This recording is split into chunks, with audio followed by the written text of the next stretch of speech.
Bonjour à tous, j'espère que vous allez bien. Aujourd'hui je vous fais une petite présentation de l'Hamilton Kaki Naviscuba. Cette montre ne m'appartient pas, mais comme j'ai l'occasion de vous en parler, autant vous faire une vidéo. La Kakifil Naviscuba est la montre de plongée de chez Hamilton. Il s'agit de la référence H8234 5341 dans sa livrée bleue et blanche. Elle est équipée du calibre H10 automatique, possédant une réserve de marche élevée de 80 heures. Ce qui la place bien au-dessus de toutes les montres automatiques que je possède, et ça permet de ne pas oublier de s'abonner à la chaîne pour ne louper aucune review. Pour info, au moment où je fais cette vidéo, cette montre est vendue 895 € en France. Elle est étanche à 10 bars, soit 100 mètres, ce qui n'est pas énorme pour une montre de plongée. La lunette graduée est tournante et unidirectionnelle. Le verre est un verre saphir. Le boîtier est assez épais, et pour être précis, il mesure 12,95 mm d'épaisseur. Et il s'agit du modèle en 40 mm de diamètre. Nous avons 20 mm d'écart entre les cornes. Quant au bracelet, il s'agit du bracelet caoutchouc bleu d'origine, et celui-ci est monté avec une boucle ardillon en acier brossé. La couronne est bien entendu une couronne vissée avec le H de la marque. Le fond est bleu et uni, je l'aurais bien vu avec un dégradé, mais ça reste très joli et sobre. Cependant, quelques détails comme on peut le voir sur la Seamaster Diver ou les dernières Aquaracers auraient été les bienvenus. En revanche, les index sont appliqués, ce qui donne de très belles finitions à l'ensemble.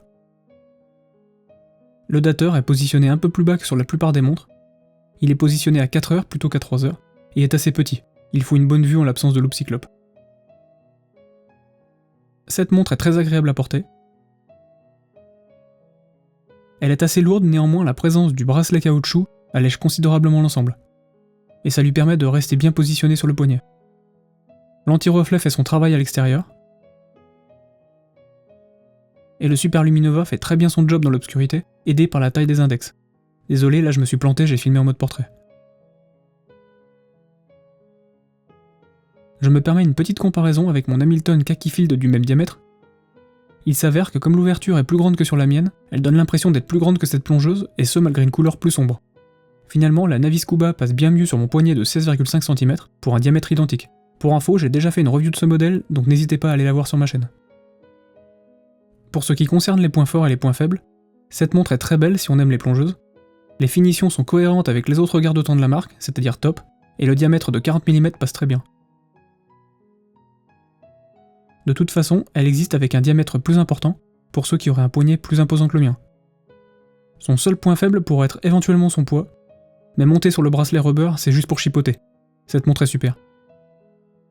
Concernant les alternatives, elles sont nombreuses car la plupart des marques ont intégré au moins une plongeuse à leur catalogue. On peut citer au hasard la Seiko Prospex, la Citizen ProMaster Marine, ou encore la Orient Ray 2. Mais pour cette dernière, les finitions ne sont pas du tout au niveau d'Hamilton. J'espère que vous avez apprécié cette review. Si c'est le cas, n'hésitez pas à vous abonner pour ne pas manquer les nouvelles vidéos et soutenir la chaîne. Et s'il vous plaît, laissez-moi un petit commentaire pour me dire ce que vous pensez de cette montre, j'aimerais bien le savoir. Et je vous dis à la prochaine, bye!